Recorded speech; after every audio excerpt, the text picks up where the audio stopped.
আপনি কি জানেন জিরাফ হলো পৃথিবীর সবচেয়ে লম্বা স্থলচর প্রাণী। আজ আমরা জানব এই লম্বা জিরাফ সম্পর্কে বিস্ময়কর কিছু তথ্য। জিরাফ মূলত আফ্রিকার সাভানা অঞ্চলে বসবাস করে। পুরুষ জিরাফের গড় উচ্চতা প্রায় 18 ফুট পর্যন্ত হতে পারে, যেখানে স্ত্রী জিরাফ কিছুটা ছোট আকৃতির হয়। লম্বা গলা এবং রঙিলা গাত্র বরণের জন্য এরা খুবই আকর্ষণীয়। জিরাফের ঘাড়ের দৈর্ঘ্য প্রায় 6 ফুট আর জিহ্বা 18 থেকে 20 ইঞ্চি লম্বা হওয়ায় গাছের উঁচুতে থাকা পাতা খাওয়া তাদের জন্য কোনো ব্যাপারই না। কিন্তু জানেন কি, জিরাফের ঘাড়ে অন্যান্য স্তন্যপায়ী প্রাণীর মতোই মাত্র 7টি কশেরুকা থাকে। জিরাফের 4টি প্রধান প্রজাতি রয়েছে এবং প্রতিটি প্রজাতিরই নিজস্ব বৈশিষ্ট্য রয়েছে। জিরাফ সাধারণত কাঁটাযুক্ত একাশিয়া গাছের পাতা খায়। দিনে প্রায় 16 থেকে 20 ঘন্টা ধরে খাওয়া তাদের স্বাভাবিক অভ্যাস। তবে আশ্চর্যের বিষয় হলো, এত খেলেও জিরাফ ঘুমায় মাত্র 30 মিনিট থেকে 2 ঘন্টা পর্যন্ত। জিরাফের হার্টের ওজন প্রায় 11 কেজি পর্যন্ত হতে পারে।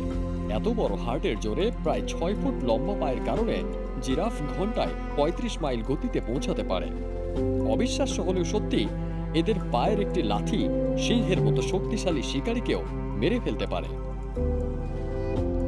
জিরাফের গর্ভধারণকাল প্রায় 15 মাস এবং বাচ্চা জিরাফ জন্মের সময় প্রায় 6 ফুট লম্বা হয়ে থাকে।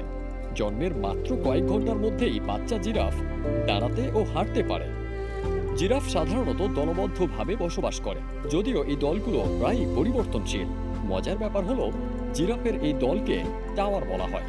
এরা একে অপরের সাথে যোগাযোগের জন্য নিম্ন ফ্রিকোয়েন্সির শব্দ ব্যবহার করে, যা মানুষ শুনতে পায় না।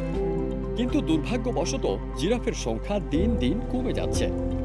বনাঞ্চল ধ্বংস, জলবায়ু পরিবর্তন এবং অবৈধ শিকারের কারণে জিরাফ বর্তমানে বিপদগ্রস্ত প্রজাতি হিসেবে বিবেচিত। তবে আশার কথা হলো, বিশ্বজুড়ে জিরাফ সংরক্ষণের জন্য বিভিন্ন পদক্ষেপ নেওয়া হচ্ছে। গবেষক, অ্যাক্টিভিস্ট ও স্থানীয় সম্প্রদায় একসঙ্গে কাজ করছে জিরাফের আবাসস্থল রক্ষা করে তাদের সংখ্যা বৃদ্ধি করতে।